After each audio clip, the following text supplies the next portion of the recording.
HarperCollins presents Tunisgrad, Victory in Africa by Saul David, read by John Hopkins. To Richard. Prologue. The tide of war had really turned. Germany, 8th to the 30th of November 1942. Adolf Hitler's special train, the Führer-Sonderzug Amerika, was en route from Berlin to Munich early on the 8th of November 1942, when it was halted at a small station in the Thuringian forest to receive an urgent message from the Foreign Office.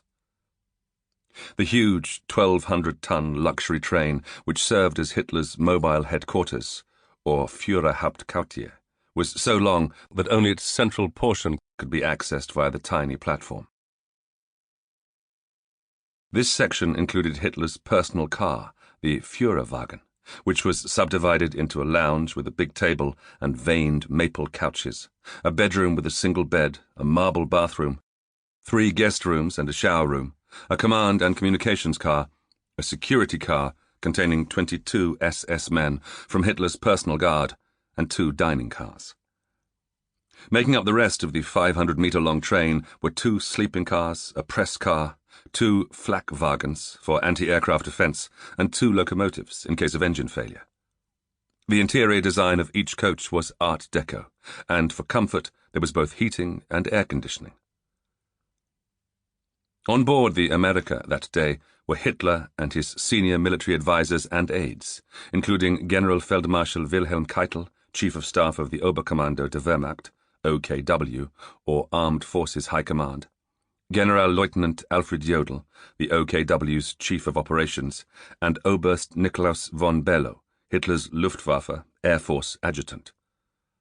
A day earlier, Below recalled that they had received a very disturbing signal from German agents in Gibraltar at the entrance to the Mediterranean, reporting the departure of a large Allied troop convoy in an easterly direction. Most on the train assumed the convoy was bound for Libya, a colony of Germany's fascist ally Italy since 1912. But its true destination was confirmed by the Foreign Office communiqué on the 8th. A U.S. Expeditionary Corps was disembarking in Algiers and Oran, 2 ports in French Algeria. The news left Hitler aghast, but it should not have done. A week earlier he had asked Jodl's staff to prepare a survey of the overall situation in autumn 1942. The task was given to Jodl's deputy, Generalleutnant Walter Warlimont, who came to the following conclusions.